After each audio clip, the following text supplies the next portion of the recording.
만나게 돼서 뭔가 어색하고 그런데 지금 오신 분들이 거의 다 오신 건가요? 아니면 좀 더 기다릴까요? 어떻게 했으면 좋을까요? 좀 기다릴까요? 네, 시작할까요? 네, 알겠습니다. 어, 그 한국교회와 동아인교회, 예, 되게 부담이 되는 제목으로 불러주셨는데, 우선 제가 말씀 조금 읽고 같이 시작하도록 할게요. 말씀 먼저 제가 읽을게요. 마태복음 말씀입니다. 5장 13절에서 16절까지 말씀 먼저 읽겠습니다. 너희는 세상의 소금이니 소금이 만일 그 맛을 잃으면 무엇으로 짜게 하리요? 후에는 아무 쓸데없어 다만 밖에 버려져 사람에게 밝힐 뿐이니라. 너희는 세상의 빛이라. 산이 있는 동네가 숨겨지지 못할 것이요. 사람이 등불을 켜서 말 아래에 두지 아니하고 등경 위에 두나니 이러므로 집안 모든 사람에게 비치느니라. 이같이 너희 빛이 사람 앞에 비치게 하여 그들로 너희 착한 행실을 보고 하늘에 계신 너희 아버지께 영광을 돌리게 하라. 아멘. 한국교회에 대해서 얘기를 하는 게 이게 되게 어려운 부분들이 있었어요. 우선은 제가 뭐 준비를 한다고 해도 어떻게 해야 될지 좀 처음에 난감했는데, 그래서 한정신 전도사님이랑 이런저런 이야기를 하면서 어떤 방향으로 이야기하는 게 좋겠다고 좀 여러 번 통화를 했습니다. 그러면서 여러분들이 이해할 수 있고 좀 쉽게 좀 다가가려고 노력하고 있어요. 우선은 한국교회 시작을 하려면 그 시대적인 상황을 좀 이해를 해야 돼요. 그래서 친구들 역사라는 걸 좋아할지 좋아하지 않을지 모르겠지만 역사에 대해서 좀 먼저 설명을 하고 잠깐 짚고 갈게요. 한국교회가 처음에 들어왔을 때가 조선이란 나라가 이제 사라지고 이제 우리가 일본의 침략을 받는 일제 침략기 그 시기로 넘어가는 시기에 그 전후로 해서 교회가 처음으로 한국에 들어오게 됩니다. 1863년 고종이 즉위를 하죠. 그리고 고종의 아버지인 흥선대원군이 집권을 합니다. 물론 흥선대원군 처음에는 그렇게 처음부터 쇄국 정책을 폈던 건 아니에요. 흥선대원군이라는 사람 자체가. 근데 처음에 개혁을 하고 개방을 하려고 했었는데 그게 잘 뜻대로 되지 않았어요. 워낙에 부패했고 그래서 흥선대원군이 지금 상황에서 외국에 있는 문물을 받아들인다는 것이 오히려 나라가 국군이 더 기울 것 같아서 우선은 내치를 힘쓴 다음에 그 이후에 개방을 하려고 생각을 합니다. 그렇게 흥선대원 우선은 쇄국정책이라는 그 나라의 문을 닫고 시작을 하는데 문제는 이제 다른 나라들 이때 한창 제국주의 나라들 있죠. 영국이라든지 미국이라든지 프랑스, 뭐 독일을 포함해서 뭐 일본까지 모든 나라들이 다 다른 나라의 식민지를 만들려고 하는 그 상황들이었어요.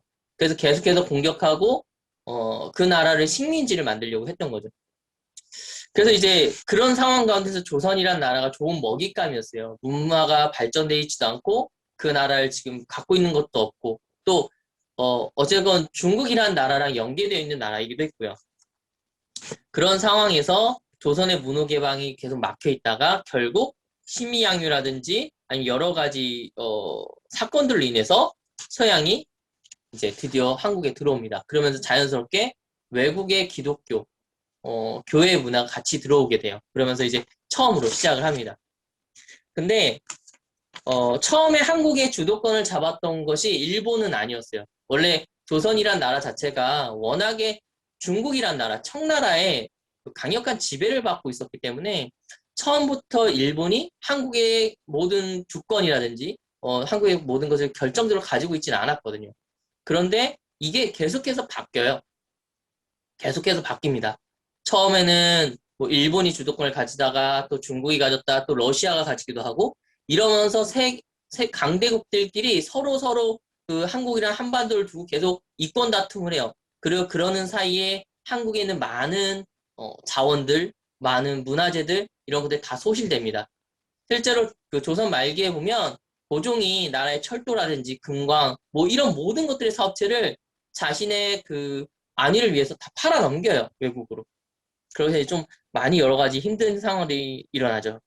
그러다가 1882년에 이모군란이라는 게 일어나요. 이거 아마 학교에서 다 배우셨을 거예요. 이런 역사적인 부분들에서 간단하게 짚고만 넘어갈게요. 그래서 이모군란이 뭐냐면 신식 군대들이랑 이렇게 여러 가지 있다. 얘네들이 예전 구식 군대들이 화가 나서 난을 일으킨 이모년에 일어난 군사난이에요.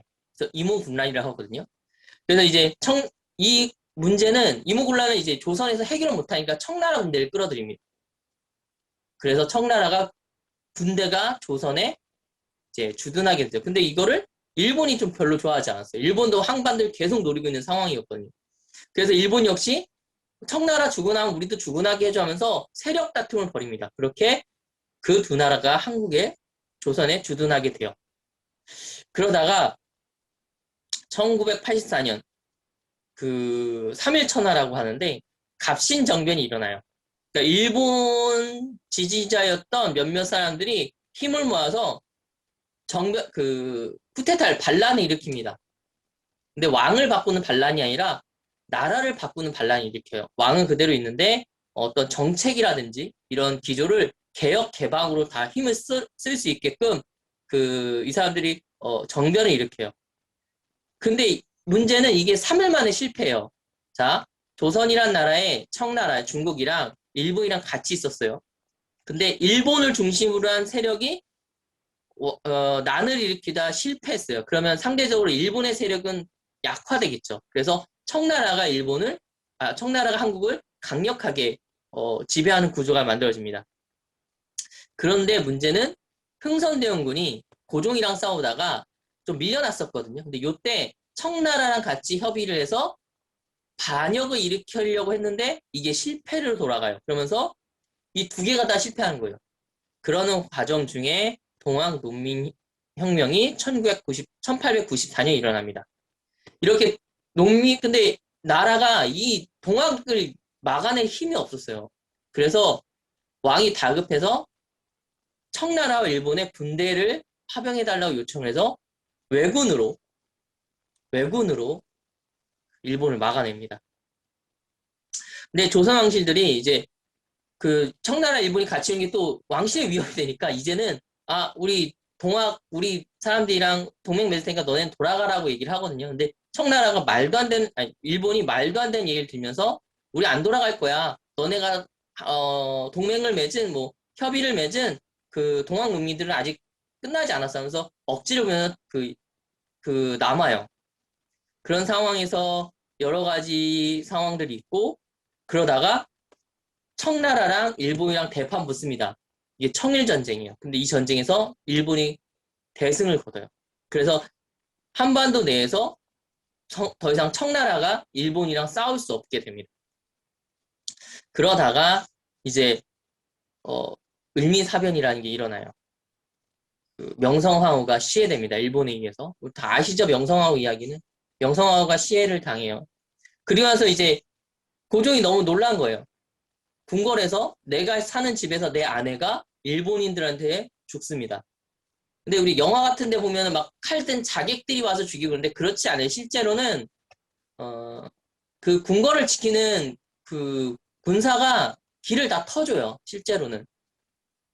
그리고 명성황후에 시한 사람이 무사라고 할 수 있는 사람들이 아니에요. 그냥 정장 입고 뚜벅뚜벅 갈려서 관리처럼 들어와서 죽입니다. 좀 나라의 아픔이죠. 그리고 나서 고종이 그런 힘든 걸 겪으면서 러시아 공사관으로 도망을 쳐요. 그러다가 도망치면서 러시아가 고종한테 우리가 너 도와줄 테니까 니네 나라에 갖고 있는 재산 갖고 와서 나라의 재산을 러시아에게 많이 팔아요, 이때. 그러다가 이제 너무 고종이 그렇게 다른 나라 피신했으니까 좋지 않다고 여겨서 황궁을 하게 되고요. 그러면서 이제 나라가 점점 기울고 결국 나라가 일본으로 완전히 넘어갑니다. 그리고 아시다시피 저희가 일본 침략기를 거친 이후에 나중에 이제 독립이 일어나고 1945년 독립 이후에 1950년 이제 6.25 전쟁이 일어나요. 그리고 이후에 또 우리나라가 여러 가지 역사들이 근현대사가 펼쳐지죠. 이렇게 이제 한국 그 사는 이렇게 되게 간단해요. 근데 이걸 잘 알아야 되냐. 이거는 학교에서 배워야 될 내용이니까 이 중요한 내용은 자세한 디테일한 거는 얘기하지 않겠어요. 근데 중요한 거 몇 가지만 짚고 넘어가면 첫 번째로 이제 한국 사회 안에서 교회가 어떠한 모습이었냐를 좀 같이 봐야 될 것 같아요. 우선은 교회는 한국의 고유 종교가 아니에요. 그쵸. 기독교가 우리나라에서 생긴 종교는 아니잖아요. 그죠? 외국에서 들어온 종교예요. 그래서 처음에 교회가 그렇게 호응받지 못했어요. 왜냐하면 이미 나라가 외세로부터 미국이라든지 영국이라든지 일본이라든지 청나라는 러시아로부터 계속 침략을 당하고 있는 상황이었기 때문에 기독교라는 것은 물리쳐야 될 대상이지 우리가 받아들여야 될 대상은 아니었거든요. 그런 상황 가운데에서 더구나 흥선대원군이나 여러 가지 개혁파들의 개혁이 실패하고 나라들이 계속 쇄국 정책으로 하다 보니까 그것도 쇄국 정책을 힘으로 열어버렸거든요. 군함이 와서 대폭속을 해서 강제로 문을 연 거예요. 그래서 별로 교회가 좋은 이미지가 아니었어요. 처음에. 다 반대했거든요. 그러던 와중에 알렌이라는 선교사가 이제 명성황후의 동생을 치료하는 사건으로 이제 현대식 그 의료원이 생기기도 하고 여러 가지 일들. 그러면서 이제 교회가 뿌리를 이제 한국에 내리게 돼요. 그래서 초기 교회를 보면은 그런 일들이 많이 생깁니다. 그러면서 이제 초기에 있었던 일들 일화를 좀 설명하자면 아까 명성황후가 시해됐다고 했잖아요. 명성황후가 시해되면서 고종이 너무 두려웠어요. 내가 언제 죽을지 모르니까. 당장 내 옆에 있는 경호원들을 못 믿는 거예요. 이 사람이 언제든지 일본에게 길을 열어주고 내 목숨을 취할 수 있다고 생각합니다. 명성황후가 시해됐을 때 고종이 자기 아들을 부르고요. 그 다음에 부른 사람이 언더우드 선교사랑 알렌 선교사예요. 저 선교사, 그러니까 그 실록이나 기록에 보면 어떻게 되냐면, 시해되는 그날 밤 고종이 선교사들을 불러서 나의 경호를 맡겨라라고 이야기해요. 그러니까 고종이 봤을 때 그 누구도 못 믿지만, 오히려 조선인 그 누구보다 저 선교사들이 내 안전을 보장해 줄 수 있을 거라고 믿었던 거예요. 더군다나 고종이 밥을 먹는데, 어, 독을 탈지도 모르잖아요. 암살할 수도 있고, 독살할 수도 있기 때문에 고종이 언더우드 선교사의 언더우드 선교사의 부인에게 도시락을 요청을 해요. 그래서 고종이 먹는 음식을 수락관에서 만든 게 아니라 언더우드 선교사의 사택에서 그의 사모님이 음식을 하면 그걸 도시락에 넣고 잘 밀봉해서 고종이 그거를 받아 먹었어요. 배달해서. 그러니까 초기에 얼마나 그 한국에 있는 선교사들이 나라에게 또 여러 가지 헌신했는지를 보여주는 부분들입니다.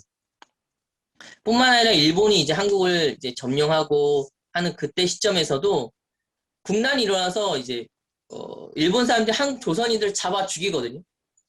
근데 그럴 때 조선 사람들이 어떻게 했냐면 재산을 다 바리바리 싸들고 교회로 갔어요. 우선은 교회로 가면 선교사들이 우리를 지켜줄 거라 믿었거든요. 이 사람들은. 조선시대 때 조선 말 그다음에 일제시대 때 그 사람들이. 그러니까 당시 교회를 일본이 건들지 않았다라는 거예요. 이렇게 초기의 교회는 외국인의 종교였으면서 동시에 최소한의 우리 안전을 보장해주는 종교로 이제 한국에 들어옵니다. 그렇게 들어와서 시간이 흘러서 한국 내에 이제 그 기독교인들이 생기기 시작해요. 근데 이 기독교인들이 조선 사회에 어떤 모양을 비춰졌냐면 첫 번째는 개혁 개방의 상징으로 교회가 들어옵니다. 당시 조선에도 엘리트들이 있었어요. 그 보면 뭐 사대부들, 그러면서 막 양반들, 고위층 자제들 이런 사람들이 있었잖아요. 이 사람들이 외국을 보는 거예요. 일본을 보고 중국을 보고 다른 나라를 다 보는데 이 나라들의 공통점들을 찾아본 거예요. 근데 일본이 발전한 것도 기독교 문화가 들어와서 얘네를 발전시켰고 그러다 보니까 미국으로 가요. 미국 조선에서 이렇게 외교관처럼 사절단을 파견합니다. 미국에다. 거기서 이 사람들이 충격을 받아요. 당시 조선은 가 쓰고 소 몰고 다녔는데 미국은 지금 뭐 다 기계화돼 있고 공장이 돌아가는 산업화돼 있는 문명이었거든요. 그러니까 이게 아예 차이가 너무 확연한 거예요. 그러니까 이 사람들이 그럼 미국의 이 힘은 어디서 나오느냐? 아, 얘네들이 교회를 다녀서 나오는 거냐로 그 생각을 합니다. 그래서 미국의 강대한 이유는 이들의 종교 때문이다. 우리도 종교를 받아들여야 된다. 하면서 이들이 이제 다 개종을 하고 교회로 들어옵니다. 처음에 신앙적인 의미라기보다는 나라를 부국 강병을 위해서 교회를 받아들여요. 처음에는. 이게 첫 번째 교회를 인식이에요. 엘리트 집단 그리고 우리나라를 부흥시킬 수 있는 어떠한 요소를 갖춘 도구로서 교회를 처음에 받아들입니다. 근데 이게 좀 변해요. 어떻게 변하냐면 이 이방종교였던 기독교가 단지 도구에서 을미사병, 그러니까 명성황후가 시해되는 그 사건을 기점으로 왕실의 지지를 받으면서 나라의 독립과 나라의 그런 것들을 할 수 있는 그 무엇인가로 변해요. 그래서 애국, 자족, 자주 이런 키워드를 가진 종교로 변화합니다. 그래서 초기에 보면은 우리나라에서 이제 그 고종이 세운 단체 중에 그 독립협회라든지 독립신분, 그다음에 뭐 이런 모든 것들이 거의 신민회나 신간회 모두가 교회를 뿌리로 두고 있어요. 그 독립협회 뭐 처음에 초대 그 장을 맡았던 사람도 기독교인이었고 안치호나 뭐 윤치호나 이런 그런 사람들 다 크리스찬들인 거예요. 그렇게 교회는 이제 왕실의 종교에서 나라를 지켜줄 수 있는 호국의 종교로 발전합니다. 그러다 그 다음으로 3.1운동이 일어나요. 3.1운동은 나중에 제가 이거 끝나고 간략한 거 빼고 하나 더 빼서 3.1운동에 대해서 한번 말씀을 드릴게요. 3.1운동은 기독교 운동으로 보는 게 좀 더 맞다고 생각을 합니다. 그거는 조금 뒤에 한번 다시 한번 설명을 드릴게요. 그 3.1운동에 우선 한 번 더 짚고 넘어가겠지만 3.1운동 당시에 민족 대표로 33명을 뽑았는데요. 그 중에 16명이 그리스도인이에요. 이 명단도 조금 이따 한번 말씀을 드릴게요. 그리고 나서 그 3.1운동 이후에 그 독립협회, 독립신분이 발간되는데 서재필, 이상재, 이승만, 윤치호가 중심이 됩니다. 근데 이 사람들이 전부 다 크리스찬들이에요. 그러니까 나라의 독립을 위한 협회를 만들었는데 그 협회의 중심 인물이 다 그리스도인들이었던 거예요. 그리고 나서 만민 공동회라는 게 또 생겨요. 이게 독립협회가 주관해서 만든 건데 뭐냐면 당시 한국은 토론의 문화가 지금도 우리가 토론을 잘 못하지만 토론이라는 게 뭔지 다 생소할 때입니다. 그때 기독교인들이 중심이 돼서 지식인들이 모여서 함께 토론하는 토론의 장을 열어요. 아마 대한민국 역사상 그 정치하는 사람들이 집권 세력들이 토론하는 건 예가 있었겠지만 민중들이 토론의 장소로 오고 민중들이 그 토론을 지켜보고 생각을 깨우치는 계몽을 중심으로 한 토론의 장은 만민 공동회가 최초일 겁니다. 아마 최초예요. 이 자체가. 이걸 통해서 많은 지식들이 보급되고 생각들과 사상들이 깨어지기 시작합니다. 근데 이게 일본이라든지 이런 거에 좋지 못해서 더군다나 고종도 처음에는 독립협회를 지지하지만 독립협회가 주장하는 게 그 왕실을 강화하기보다는 민중들을 깨워서 민주주의라든지 아니면 민중 중심의 어떤 성격을 가지는 것이 원칙 그 방향으로 가기 때문에 고종이 이걸 반대하고 나섭니다. 그러면서 독립협회가 해산되고 만민공동회가 중단돼요. 그 와중에 3.1운동이 일어나고요. 그리고 3.1운동 이후에 백오인 사건이라는 게 일어나요. 백오인 사건이 뭐냐면 일본에서 누명을 씌워서 당시 일본에게 저항하는 사람들을 잡아버리는 그런 사건인데 이 105명 중에서 92명 정도가 그리스도인이에요. 그러니까 일본이 봤을 때 그리스도인들이 어떠한 위치를 보였는지를 알 수가 있는 거죠. 그리고 이제 좀 재미난 게 뭐냐면 당시 일본이 교회를 못 건드렸어요, 거의. 일본에 혹시 그 올림픽 때 일장기를 가슴에 이렇게 하고 마라톤 우승한 분이 계세요. 그러니까 그 조선이 일본한테 침략을 받을 때 그 시기에 그 누구도 국제대회를 나가면서 조선이라는 얘기를 쓸 수가 없었어요. 나는 조선인으로서 여기 참가해서 얘기를 할 수 없었거든요. 유일하게 국제대회 조선이라는 국호를 가지고 참가하는 사람들이 있었는데 그게 바로 그리스도인들이었어요. 교회학교 모임에 만국군가라는 모임이 있는데 거기에 참가할 때 조선 그 교회학교의 이름으로 참가를 합니다. 그래서 일본이 그건 못 건드려요. 그러니까 일본 그 조선이란 나라의 기독교인들이 나라를 생각하는 애국이 적지 않았음을 말하는 거예요. 그렇게 해서 쭉 지내다가 이제 해방이 됩니다. 해방이 되고 우리가 좀 기억해야 될 게 이승만 대통령이 그리스도인이에요. 물론 이승만 대통령에 대한 평가는 굉장히 많은데 이건 좀 여기서 다룰 부분은 아니라서 일단 이승만 대통령이 기독교인이었고 초기에 대한민국에 많은 사람들이 기독교인이었어요. 더군다나 이 나라가 대한민국을 처음에 시작할 때 국회를 처음 열 때 기도하면서 시작하였습니다.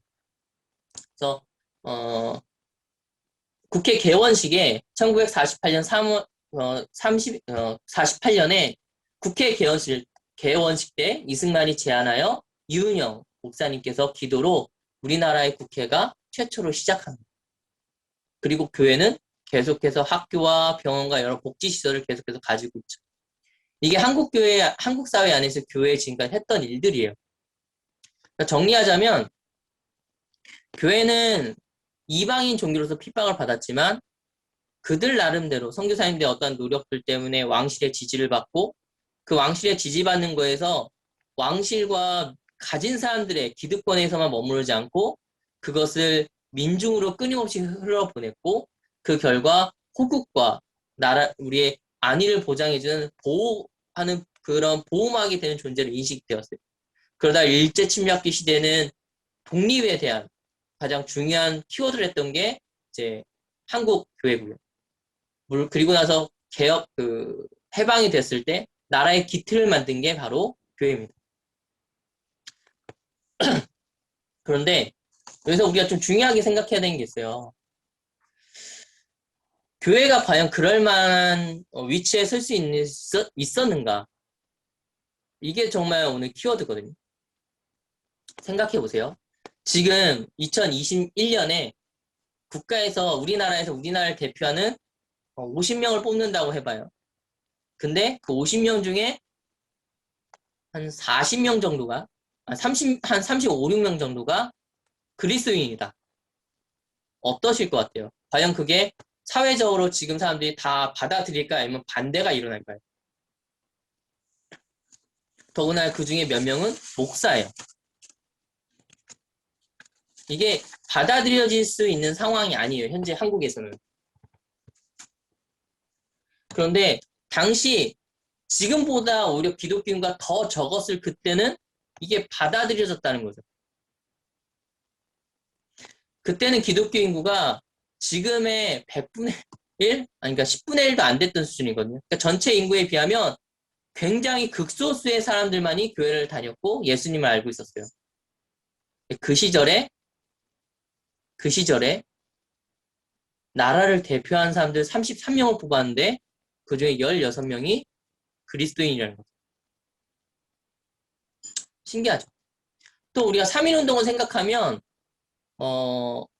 좀 되게 의아한 거죠. 나라의 독립에 대해서 독립을 선언하고 나라의 자주를 얘기하는 건데 그러려면 가장 중심이 되는 게 그 나라에서 시작된 종교들이에요. 대체로. 기독교는 한국에 들어온 지 40년밖에 안 된 우리가 물리쳐야 될 외국의 종교란 말이에요. 근데 그 외국의 종교인 기독교가 3.1운동의 중심에 있는데 그 누구도 이것을 부정하지 않습니다. 그리고 3.1운동의 정신은 대부분 기독교 정신이에요. 당시에 가장 교세를 많이 가졌던 게 불교와 천도교라는 겁니다. 천도교는 이제 동학 농민으로부터 운동으로부터 시작한 하나의 대중 종교거든요. 한국의 토착 종교예요. 동학 농민으로부터 시작됐다는 건 굉장히 투쟁적인 종교라는 거예요. 실제로 봉기도 일으켰고 전쟁도 불사했죠. 이 사람들은. 나라의 독립에 위해서 진짜 죽창을 들고 싸웠던 사람들이거든요. 근데 이 사람들이 참여한 그 어떤 독립운동인데 비폭력 무저항을 기본 모티브로 삼았어요. 이건 동학에서 나올 수 있는 이야기가 아니에요. 더군다나 불교도 스님들이 전쟁 나면 자원에서 전쟁에 나가시거든요. 그러니까 나라를 지키는 호국의 종교일지 몰라도 비폭력 무저항으로서의 종교는 아니에요. 불교는. 비폭력 무저항은 철저하게 기독교 정신에 입각한 종교입니다. 그러하기 때문에 3.1운동에 있는 그 기본 정신이 기독교 정신이라고 얘기를 하는 거예요. 그리고 그거를 당시 사회에서 민족의 대표들이 모두 수용했다는 거예요. 이거는 교회가 가진 힘이 그때 당시에 가지고 있던 인식이 지금 우리 사회가 가지고 있는 교회 인식과 완전 다르다는 걸 뜻해요. 지금 만약에 나라에서 하나의 정책을 얘기하는데, 그러니까 나라의 기본 운영 방안이라든지 우리나라의 어떠한 색깔을 이야기할 때 교회적인 가치관을 국가의 모티브로 이야기한다고 해보세요. 대통령이. 다음날 광화문 난리 납니다. 진짜. 왜냐하면 그럴 수 없다라고 지금 생각하기 때문이에요. 근데 지금부터 100년 전에는 그게 가능했던 거죠. 더 적은 수의 기독교인이었음에도 불구하고.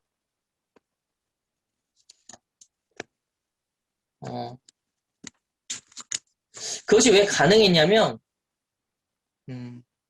교회가 사회적 책임을 충분히 졌어요. 그리고 교회가 힘이 있는 사람들의 종교가 아니었어요. 그리고 교회가 본질에 언제나 충실했어요. 그렇기 때문에 교회를 바라보는 그들의 시선이 그렇게 나쁘지 않았던 거죠. 현대 교회가 잘못했다, 뭐가 잘못됐다고 얘기하는 건 누구나 할 수 있어요. 그리고 그것을 짚고 넘어가도 중요할 수 있겠죠. 근데 어쩌면 정말 중요한 거는 누가 잘못했다, 이것이 잘못됐다가 아니라 예전에 어땠는지 우리가 바라보고 지금 그 모습을 찾는 게 더 중요한 것 같아요. 그렇죠? 그러면 예전에 어땠는지 그리고 지금 우리는 어떤 식으로 가야 되는지를 같이 한번 보자고, 지금부터. 제가 지금까지 말했던 거는 교회가 사회적으로 어느 정도 지지를 받았다. 그리고 세상에서 최소한 조선이란 사회 안에서는 그들의 인식이나 그 모든 것이 굉장히 높은 수준의 지도자에 부합했다라는 겁니다. 지금이랑 그때랑 차이. 우선 좋아진 거는 기독교 인구는 굉장히 증가를 했어요. 지금 대한민국이 한 20% 이상이 크리스찬이라고 보거든요. 한 20% 정도. 전 국민의 20%. 그러니까 나가서 5명을 만나면 그중에 1명은 교회 다니는 사람이에요. 아니, 최소한 예수님을 믿는 사람이에요. 5명 중에 1명은 예수님을 믿습니다라고 고백하는 사람이에요. 그때 당시에는 1%가 채 안 됐었어요. 초기에는. 이게 좋아진 상황입니다. 또 여러 매체들이 있어요. 근데 안 좋아진 게 뭐냐면 교회에 대한 그 오해들이 정말 많아요. 좀 짚고 가고 싶은 것들이 굉장히 많아요. 그리고 이걸 어떻게 풀어야 될지는 정말 숙제입니다. 지금도 가끔 나오는데 예전에 한 교회에서 선교를 갔다가 납치를 당해서 어려움을 겪었던 적이 있어요. 근데 이것도 참 오해가 많은 일들이에요. 이건 나중에 기회가 되면 한번 더 말씀을 드릴게요. 그리고 지금 한국 사회 안에서 코로나 사태로 교회가 많은 어려움을 당하고 있는데 실제로 얼마 전에 정부에서 발표한 바에 따르면 공식적인 예배를 통한 집단 감염은 없다고 정부에서 공식 발표를 해줬어요. 지금 다 온라인으로 예배 드리고 마스크 안 하고 교회 가서 기도하고 찬양하지 않잖아요. 그렇죠? 다 거리두기 유지하고 교회도 방역에 최선의 힘을 쓰고 있습니다. 그리고 국가에서 하는 이런 것들을 좋아하지 않더라도 최소한 국가가 하는 그 방역을 따라가려고 교회는 계속해서 노력하고 있어요. 근데 이 시점에서 교회는 계속해서 안 좋은 이야기를 듣는다는 거죠. 그 일부 세력이 있고 그 일부가 교회를 모함하려고 하는 사람들도 있는 거예요. 근데 이것은 계속 있어 왔어요. 근데 이들의 이야기가 지지를 받는 이유는 뭐냐면 교회가 교회답지 못하다고 생각되기 때문이에요. 사람들이 교회에 대해서 이야기하는 것 중에 대부분은 이거예요. 너희는 교회잖아. 잘해야지. 너희는 하나님 믿는 애잖아. 너희는 도덕적이야지라고 교회를 다니는 우리에 대한 어떠한 기대감이 있어요. 그 기대감이 없다면 교회를 욕하지 않아요. 기대감이 없다면. 근데 기대감이 있기 때문에 거기에 못 미치는 우리에 대해서 세상은 질타하는 겁니다. 그래서 우린 그 기대감을 좀 채워줄 필요가 있어요. 그 기대감이 무엇이냐? 우선 도덕적인 거예요. 초기 한국 교회에 있었던 사람들이 도덕적인 사람들은 아니었어요. 오죽하면 정말 나쁜 사람들 다 모여 있었거든요. 그리고 당시 한국 교회 초기에 조선시대의 그런 도덕적 가치관이 정말 심각했어요. 여러분이 생각하는 거 그 이상으로. 지금 우리가 중국이라든지 이제 후진국들, 이게 그런 나라를 비하려는 의도는 아니지만, 좀 이렇게 우리가 봤을 때 시민의식이 뛰어나지 않은 나라들 보면, 거짓말하고 도둑질하고 잘못된 일을 해도 양심의 가책 자체가 없어요, 그 사람들은. 그것이 잘못이라고 생각하지 않습니다. 한국이 그랬어요. 한 남자가 여러 여자를 아내로 맞이하는 것, 또 남의 것을 도둑질하는 것, 속이는 것, 거짓말로 그 물건의 가치를 높게 해서 사기치듯이 물건의 그 높은 가격으로 물건을 파는 것. 이 모든 게 불편하지 않았던 시대가 조선시대였어요. 그것을 바꾼 게 교회였어요. 교회가 그런 식으로 한 걸음 한 걸음 한 걸음 나왔을 때 이제 세상이 알아주기 시작해요. 제 교회 다니는 사람, 예수쟁이들은 뭔가 다르다. 우리가 생각할 땐 이랬는데 쟤네들은 이렇게 얘기하고 이거를 지키네라는 생각이 든 거예요. 그러면서 그들을 바라보는 시점이 달라졌어요. 근데 지금 우리를 바라볼 때 우리가 정말 그러냐? 교회 다닌다는 이유 하나를 우리가 조금 더 세상과 구별되는 삶을 살아가고 있느냐? 이건 우리가 생각해 봐야 될 점이라는 거죠. 오늘 제가 아까 처음에 시작하면서 말씀을 읽었는데, 성경을 읽었는데, 너희는 세상의 빛이라 소금이라고 하였는데, 우리가 세상의 빛과 소금이라는 역할을 하고 있으면 세상이 우리를 소금이네, 빛이네라고 받아들여줘요. 근데 우리가 세상의 빛도 안 되고 소금도 안 되면 이제 세상으로부터 빛도 아니고 소금도 아닌데 빛과 소금이라 얘기하기 때문에 질타를 받기 시작하는 거죠. 그러니까 우리가 해야 될 첫 번째는 그 빛과 소금의 위치, 그 도덕적인 위치를 찾아야 돼요. 두 번째 뭐냐면 초대교회는요. 세상에 대해서 담을 쌓고 살지 않아요.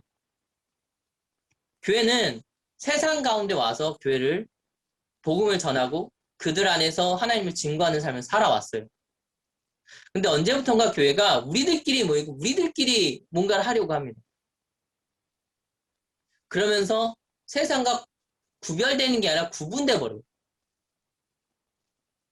세상의 빛과 소금이 돼야 되는데 우리 가운데 비치고 우리 가운데 소금이 돼버린 거예요. 그러면서 세상에 있는 것들과 무관한 삶을 살려고 이야기합니다. 이것들은 좋은 건 아니에요. 일단 초대교회가 한국의 초대교회가 사회로부터 질타를 받더라도 어려운 가운데도 세상의 일에 관심을 쏟고 그들 위해 함께 있었던 이유는 그것이 성경적이고 그것이 빛과 소금의 역할이라고 믿었기 때문입니다. 그렇게 교회가 나아갔을 때 교회가 조선말 희망이 없던 이 나라의 대한민국의 그 한반도에 있었던 민초들에게 희망의 종교가 됐고 보호자의 종교가 됐던 거예요. 그리고 그런 역할을 감당해냈기 때문에 이 나라의 지도자다, 이 나라를 이끄는 자들이라고 하는 거에 부족함이 없었던 거죠. 그리고 또 다른 거는 교회가 본질에 굉장히 충실했어요. 교회는 지금보다 오히려 초기 한국교회 그 글자도 문맹률이 너무 많아서 글도 몰랐던 그 한국교회가 지금보다 더 많은 성경 공부와 더 많은 예배 모임들이 있었어요. 그들 가운데 하나님을 알고자 하는 마음이 있었고 예배에 온전히 집중하는 그 예배의 모티브가 굉장히 강했어요. 근데 지금 언제부턴가 한국 사회에서 교회가 그런 것들이 많이 잊혀져 가고 있죠. 그 목사님 진짜 안타까운 게 뭐냐면 여러분들이 세상을 살아가면서 여러분이 나는 교회 다니 나는 그리스도인이라고 말하는 게 부끄러울 때가 있다라는 얘기를 들을 때 진짜 많이 마음이 힘들어요. 목사님 자랑할 때 안 그랬거든요. 교회 다닌다는 게 굉장히 자랑스럽게 학교에서 이야기할 수 있는 어떠한 하나의 장점이었거든요. 근데 지금은 그렇지는 않은 것 같아요. 근데 그거를 되찾아와야 돼요. 한국교회는 초기에 이 나라의 지도자였어요. 그거는 누구도 부정하지 못해요. 하지만 지금은 그 지도자의 자리를 빼앗기고 거기서 내려오게 됐어요. 거기에는 한국교회의 도덕성과 또 세상 가운데 살아야 되는 세상을 깨끗이 하는 그리고 세상을 사랑하는 마음 그리고 예배를 사랑하는 마음이 부족해서인 것 같습니다. 우리 중고등부 친구들이죠. 예, 학생부 친구들이죠. 여기 다. 예, 어, 학교에서 여러분 당당하게 그리스도인을 밝히고 사시는데 초대교회 사람들처럼 한국의 초대교회 사람들처럼 서로 사랑하면서 그들을 아끼고 그들 안에 여러분이 해야 될 일을 충분히 하세요. 그러면 교회가 언제 돌아옵니다. 교회에 대한 세상의 시선은 다시 돌아오게 돼 있어요. 우리가 그것들을 충족시켜 주기만 하면요. 여러 이야기를 하려고 했는데 시간이 또 많지가 않고 그래서 막 줄이다 보니까 많이 빠진 부분도 있어요. 혹시 그래서 혹시 질문이나 이런 거 있으면 잠깐 받을게요. 질문할 거 있어요? 이야기 들으면서 궁금하거나 좀 예전에 교회는 어땠는지 궁금한 거 있어요, 혹시?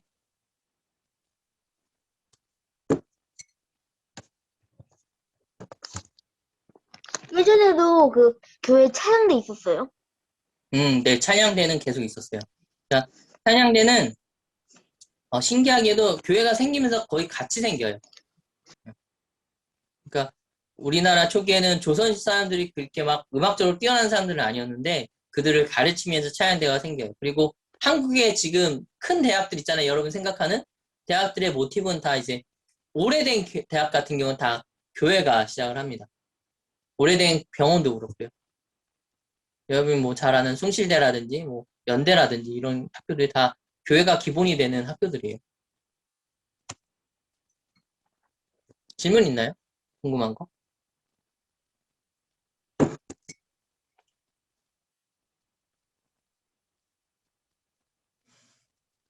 질문하기 뭐하죠? 내용이 좀 어려울 수도 있고. 그렇죠? 어, 어, 그, 여러분 이제, 그러면 제가 하나만 더 이야기하고 오늘 좀 마무리를 하려고 합니다. 왜냐면 아까 처음에 얘기했듯이 3.1운동에 대해 좀 같이 좀 이야기를 하고 싶어서 그래요. 좀 오해라든지, 3.1은 굉장히 중요한 것인데 그게 좀 잘 다듬어지지 않는 것들이 많아서 좀 있으면 3.1절이잖아요. 3.1절 기념해서, 3.1운동은 기독교 운동이 맞아요. 근데 그거를 부정하시는 분들이 있어요. 그리고 논란이 되었던 분들도 있고요. 3.1운동 민족 지도자들이 뭐, 태화당이란 곳에서 모여서 이제 거사를 준비하고, 막 그게 이제 술집이라고 이야기하는 분도 계셨고, 그래서 좀 안타까운 부분이 있는데, 3.1운동은 교회가 참여하지 않았다면 전국적인 규모로 번질 수 없는 운동이에요. 첫째로, 3.1운동 직전에 1905년, 부터 시작해서 이제 독립협회라든지 이런 것들이 철저하게 일본에서 파괴되거든요. 그러니까 어떠한 조직을 갖춘 게 한국 사회에 없어요. 3일 이제 1919년 그쯤에는 한국 사회에서 조직이 없는 거야. 그러니까 조직이 있어야 지휘 통제 이렇게 해서 다 내려오는데 그게 없어지는 세대가 이제 1919년, 1920년 그때쯤이거든요. 근데 3.1운동은 굉장히 조직적인 운동이었다는 거죠. 그게 가능했던 이유는 교회가 전국적인 조직망을 가지고 있었어요.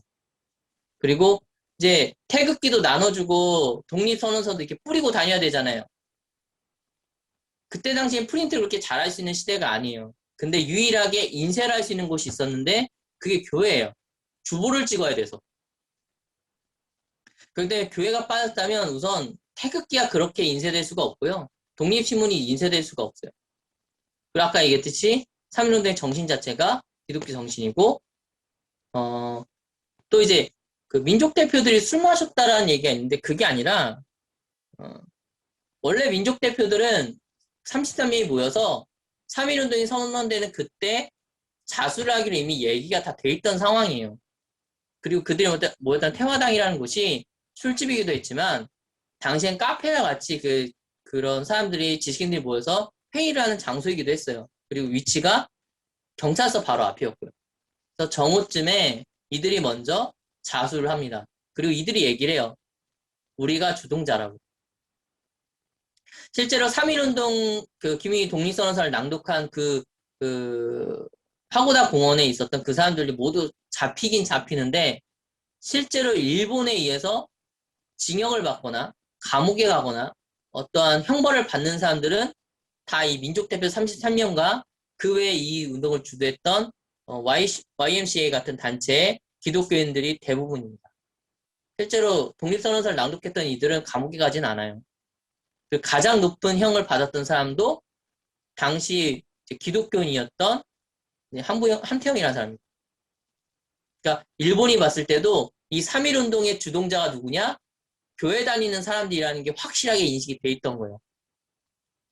그렇기 때문에 3.1운동은 민족운동이라고 볼 수 없고 민족운동이긴 하지만 근간이 기독교운동이 되는 겁니다.